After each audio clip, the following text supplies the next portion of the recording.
Martin, tell me, I mean, I'm going to put you on the spot a little bit. You don't have to respond if you don't want to, but what do you do and what's your relation with HighLevel? What are you trying to accomplish there? Sure, no problem at all. I built a white label solution, which I host under AI with a claim like AI turns your business into a money magnet. And yeah, looking forward to kind of sell that as a SaaS or picking out one of the features and going after that, because I guess it's a bit too broad if you just put it all there. I cloned like the older version of the ClickFunnels page, if that makes sense. Yes. So, you know, showing all the different email automations, funnel builder, like they had it built. And it looks a lot similar, but that old page is not available anymore, so it's not comparable. And yeah, that said, my question, if I may shoot that right now, I don't know. Oh yeah. Oh yeah. Yeah, cool. I got a client and they are an HR consulting company, so a recruitment company, and he wants to automate his product to make it cheaper and faster in delivery. And his idea now, where he asked me to build a demo, is for the client qualification questions. So let's imagine he has recruited a company who wants to hire someone for a specific position. And now he has like 25 qualification questions for that specific position. And I told him, look, we can do that on a little landing page and give the HR guy or whoever comes there the opportunity or the choice of either he wants to talk to an AI over the phone, like calling a number, right? And the AI would lead him through those questions, or he does it in the form of a type form questionnaire, just typing in. So some people like to talk, some people like to type, and eventually have a chat widget on the side. So if they want to go through a widget kind of bot interaction, and those three, I thought like doing just 3 little call to actions underneath each other. You want to talk to someone, you want to type in, or you want to interact with a bot. And that would be the 3 different paths. So the question is rather a broader one, not going into specifics, but on Typeform solution, I wasn't sure because I know the form builder, but then actually it seems as if you have to kind of do it in chunks to make it like Typeform and the progress bar and all that. I think I'm able to build that out. On the voice AI, I'm less sure if that would work. Like it's long, like 25 questions, you know, and it goes back and forth and so on. But anyway, and yeah, a little chat widget is not a problem. It would be at best maybe also the voice solution, but then it's a bit of an overlay talking to the voice widget rather than calling a number. So yeah, I was just looking for your take on that on a broader scale rather than telling me how to do it. I'm fine with that part, but if the overall strategy makes sense, so to say. No, that makes sense. So I have what clients has done this. So I've got an electrical engineering client for broadcast TV stations that had a similar scenario for new clients. And they've got a questionnaire that's like 135 questions, but the issue is like fall off. And the 2 things that you want to make sure is if someone gets distracted in the process, you make it easy for someone to continue the process with the same saved data. Oh yeah. And because someone will be on the phone, kid runs in and they got to take care of family stuff, or they're working on something shows up. So contact information and form fill information needs to be saved. So I have done a solution where the voice AI will capture the Q&A, and then if they want to stop at any time, the voice AI will send them a link and they can continue the form a little later. Makes sense. Yeah. And of course, the reverse is also optional. Right. If they're filling it out and then they want to pick it back up somewhere else at another time, then they can do that. You just have to capture the email associated with the account or the phone number associated with the account so that you have that contact record, and then the process can continue at any point. Makes sense. And always the other question that I have in mind is like giving choice, like those three buttons. You know, you want to talk to someone, type it, or fill the form or interact with the bot. By giving choice, now my knowledge from kind of conversion optimization, I'm never sure of how much choice you should give in order to make them act, right? Because too much choice might hinder them from choosing anything and leaving the page, because choice is always kind of confusing if you say, well, you want to do this or that, and then they go, oh, that's complicated. You're going to take me back I'm to out my of here, right? Or rather just have a number, call this number, and it's just one solution to your problem, which is talk to AI and it will ask you the right questions, and you have to call this number, or you click on the thing and it talks to you via your screen. That would be the easier way. So yeah.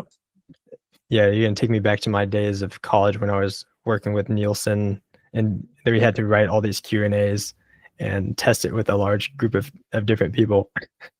It's like you just have to test. I mean, that I have no idea who the market is that you're working with, and what questions they're. Yeah. Do they need to research during the process? That's going to play in it. So it's really just testing. And the only issue we run into with that is like, you have to have data in order to optimize. And so if you don't have enough form submissions and people working through it, you don't have enough data to make decisions based on it. Yeah. I don't know. Jonah and Joel probably have a bit more experience with a larger data sets of people trying to fill out forms and how to optimize that process than I do. Because like my specialties in local small businesses is my personal white label SaaS. And these other two guys have definitely worked with some larger industries for sure. I've got one thing that I've been working on recently, which is related to this. So I've been working with a big law firm client, and they have a monster intake survey. It's like nearly 300 questions. It's ridiculous. I think it's like 250 questions. Okay. And it's split up over 23 different pages, I guess. And I was actually running into a bit of an issue because the sticky contact feature that GoHighLevel has only makes the contact information sticky. So the first thing that was a problem is that it only makes the contact information sticky, not all the rest of the answers to all the rest of the questions. So if they enter in their name, email, phone number, that is remembered the next time they go back to it. The second problem was that it's only sticky when they've submitted the form. So if it's a partial submission, then it isn't sticky yet. And so that was a problem with the form I was building, because it's like 250 questions long. By the time they've submitted the form, they don't need to go back to it. Or at least hopefully they don't, because it's so long. The other feature that GoHighLevel has is to create a contact on a partial submission. So if you have a multi-page survey, I'm not sure if forms can be multi-page. I think surveys. I think it has to be not by default. Yeah. But if you've got a multi-page thing and the submission button is on the very last page and they get to page 2, then it's at least created a contact record for them. And that's better than nothing. But that contact record didn't seem to save any other answers that they gave. So they may have given their name, email, phone number and answered a couple of other questions, but it will create a contact record just with their name, email, phone number. Right. Okay. Which is a bit of a problem, because they may be 7 pages deep into this massive survey and then get distracted. And then at that point, all you've got is their name, email, phone number, and nothing else has been saved. So the solution that I created was to, and how this plays into AI, I'm not sure, but that's something that we could perhaps brainstorm together. With this law firm, they're not using AI, so it wasn't part of the equation. But what I created was a funnel, a 23-page funnel. On each page of the funnel was a form. each form represented one of the pages from the 23-page survey. Did that make sense? Yeah. So instead of using a multi-page survey, I created a multi-page funnel with 23 independent forms. So each of these forms were not they were separate from each other and just hosted on each page of the funnel. Then what I created was a custom field which would contain the URL of the last page they got to. And I labeled all the forms, form 1, form 2, form 3, etc. And I created a workflow so that when form 1 is submitted, the URL for the second page is put into that custom field.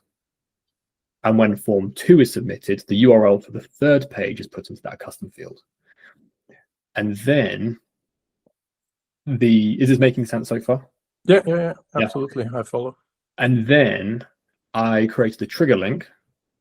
The value of that trigger link is the custom field, like custom variable value thing for that custom field. So whatever the value of that field is at that moment in time is the value of the trigger link. So it then didn't matter when they clicked the trigger link, it would always take them to whatever the URL is in that field, even if it had changed since the last time they clicked it. That's very similar to how I built my onboarding snapshot a few years back. Nice. Where it was done as a funnel, and every page, I just honestly, it wasn't for filling out forms. It was, it was a video showing you what to do inside of GoHighLevel. Go here, do this, do that. And then there was buttons to either say, yeah, okay, I did that and move to the next step, or they could click a button that said, I need help with this.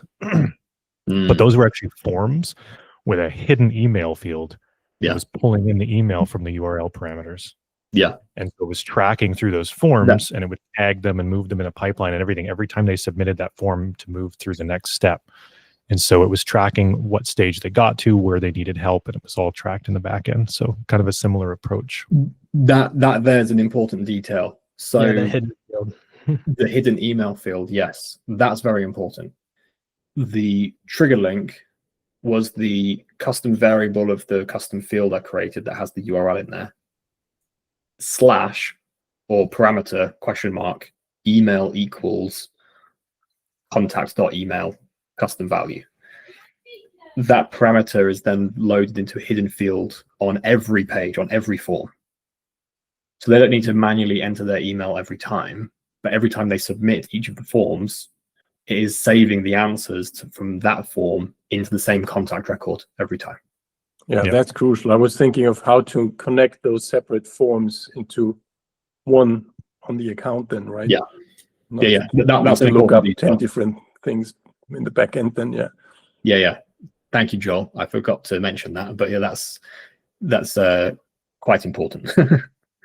And so in your trigger link, you're also putting the email in the parameters, right?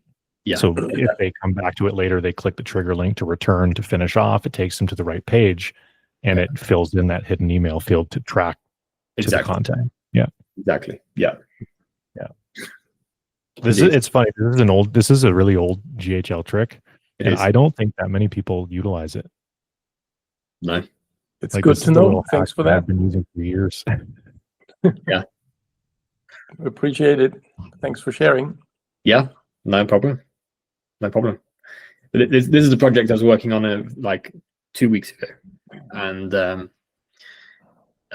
they reported back today, actually, saying, Jonah, this new intake form you created is working really, really well. Thank you so much. Cool, yeah. It's there's nothing actually really fancy going on in reality, but it does exactly what they needed to do, and they're really happy with it. That's what counts in the end. Yeah, indeed. I was just going to add, your life so much easier to keep track of too. Yeah, I was just going to add to your question about the too many choices that you were saying, Martin. I agree with what Josh said. I think you need data and you need to test it. Generally, we all know as marketers that too many choices makes people, it confuses people and they don't take action. So I agree with you on that for sure. That's why funnels are a lot more effective than websites, right? Websites, you've got menus and buttons and all kinds of different calls to action, and people don't know what to do. Whereas a funnel is a very guided experience, right? I want you to do this one thing. Streamlined, yeah. I would still, I think for what you're talking about, I would give them a little bit of choice, just on the sense of like, if you wanted to add in like a voice AI, give them the option either to talk to an AI or to fill out a form and maybe have a text conversation. I don't think that should hurt it too much, because you're only giving them two choices. It's A or B, versus just, if you just give them, say, voice AI, you're going to run into issues of people who don't want to talk. Yeah. Right? They don't want to speak. There's a lot of people who don't like getting on the phone, even with an AI. Exactly. The younger they are, the less they call, right? It's something I observe with my kids. It's just texting back and forth all the time, leaving voice notes, but never actually speaking to each other. Funny. I think having the option there would be beneficial, because if it's somebody who doesn't want to speak to an AI, they can either fill out the form or whatever your option is there. And then it can move into like a text-based conversation. Even if that's AI, I think people are more likely, somebody who doesn't want to speak to, somebody who doesn't want to speak, like they don't want to get on the phone, they don't want to talk to a person, they don't want to talk to an AI, they'll probably be a lot more okay talking to an AI if it's over text. Yeah. So I think A or B choices is good. You don't want A, B, C, D. Yeah. Because now you're giving them too much choice, and then that's where they get lost of like, oh, I don't know which one to choose. But if you give them A or B, they can then choose their preference. Makes sense. Thanks for that. Yeah. Hey, I'm Josh. Thanks for watching this quick snippet from the Jumpstart community. These are live sessions that I host, many of them every single week, and you're welcome to join any of them if you need some help starting your high-level account. We've got a bunch of live stream calls that are open to people to join, and several more for the high-level affiliates as well. We've got learning sections with courses and an affiliate channel with a bunch of resources that you can take use of. So I'd love to see you inside the community. We'll talk soon, and I'll see you in future videos.